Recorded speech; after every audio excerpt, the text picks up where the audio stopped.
I'm Pierre, he's Chris, and we're here to talk about busts for Week 10. Chris, go ahead and tell me who you're fading. I think Michael Carter is going to bust again, and I know he's been a nice, RB2 for your fantasy team. He's getting the touches, which you like to see, but he's going against Buffalo. And ignore the fact that Buffalo lost to the Jags, because it wasn't like the Jags, marched up and down the field against Buffalo. They kicked 3 field goals. This Jets offense isn't going to be able to really move the ball. He's not going to have a lot of room to run. If he's going to have any real value this week, he's going to need to catch a ton of dump offs and maybe fall into the end zone, which of course that can happen on any given week, but you're really asking for a lot. I think if you've been riding Michael Carter lately, if you have a better option, definitely look that way, because this is a brutal matchup and a total bust spot for Michael Carter. Yeah, some people got a little carried away, thought that Carter all of a sudden was going to be the savior the rest of the season. One good game doesn't necessarily make a great season. Now, a guy that you thought would probably be set and forget the rest of the season, DJ Moore. Here's the problem. Wide receiver value is always going to be tied to quarterback play. But the backup is PJ Walker, who was great in the XFL. He has not been good in his time in the NFL. So this offense, again, we thought maybe Christian McCaffrey coming back will kind of give it a shot in the arm. It did not help DJ Moore this past week. Going against Arizona in Week 10, that's not good either. The Cardinals are a top 10 defense at limiting wide receivers in terms of fantasy points. Arizona, a really good team. And of course, also top 5 against the quarterback. Not a good time to roll out Moore. At this point, I think he's got to be on your bench. All right, Chris, give me another bust for Week 10. Well, I had J.D. McKissic as a boom, so I've got Antonio Gibson as a bust. It's Tampa Bay. It's one of those run defenses that you really don't want to start running backs against if you can avoid it. And there is some risk here, right? Because the last time we did see this team, Jarrett Patterson was out snapping him. So there's no lock that he's going to be the guy. So I just think in this kind of a matchup, with his uncertainty with the shins and with his snap count, you just can't trust him coming out of the bye. So I think if you have Antonio Gibson, you just got to keep sitting him on your bench and hope eventually here down the stretch it gets better and he shows signs that he's at least a kind of a workhorse running back again before you can trust him. But certainly don't trust him in this matchup. Gibson is matchup dependent, and the week off should help him, but it's not enough. I mean, this guy not catching enough passes, not fully healthy still. 1 week's not going to cure those shins. Now, I know we're going to get carried away about the Elijah Moore. Got another Moore for you. Breakout last week. He's finally getting a bigger role in this offense. But just like with Michael Carter, I'm also going to fade Elijah Moore this week. This is still a really good defense, still the best defense out there. I don't think that we can trust Elijah Moore to have a big game,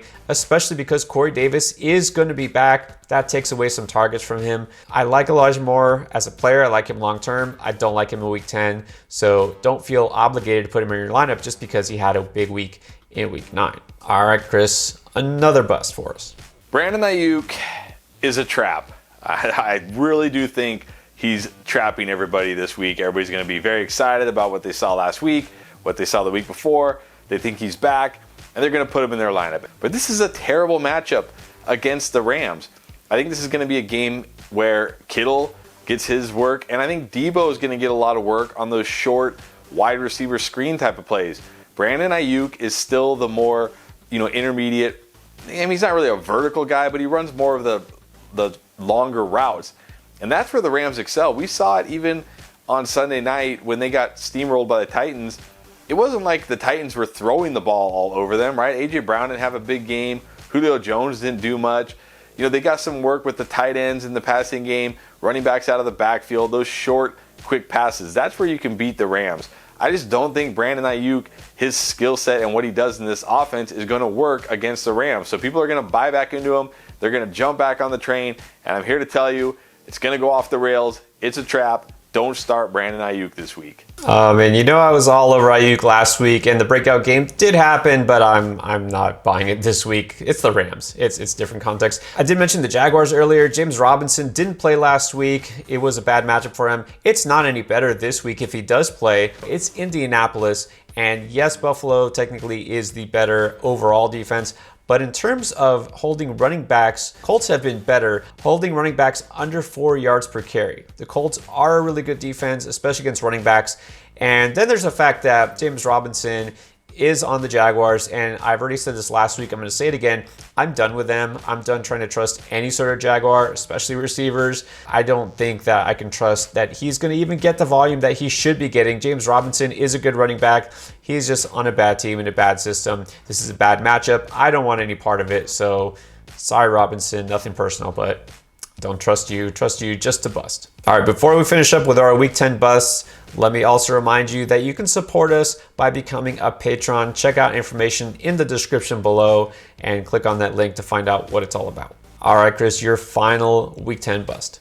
This one pains me, but I've got to say Courtland Sutton will bust going up against the Eagles. We've talked about it. This Eagles secondary, the one bright spot, shutting down the more vertical wide receivers. We saw that with Mike Williams. I mean, yeah, he did have that one catch last week. That was really good. And I think that's what we're going to see from Courtland Sutton. And with Jerry Jeudy back, now you've got Jeudy, now you've got Tim Patrick, now you've got Courtland Sutton. This ball's got to get spread around, and Teddy B is just not throwing that much. Even last week, when they steamrolled the Cowboys, he still attempted less than 30 passes. So it's a team that wants to run the ball and lean on that defense and play very slow. I just don't see how Courtland Sutton pays off in this week, in this matchup. I hate to say it because, I talked him up all offseason, and he did have a nice start to the year. But in Week 10, he's definitely going to bust. All right, so I know that probably pained you to go against your guy Sutton. For this final pick, Chris, I'm going to ask you to turn your speakers off and just pretend you can hear what I'm saying. Jalen Hurts, the last 2 weeks, has just not been getting it done for fantasy.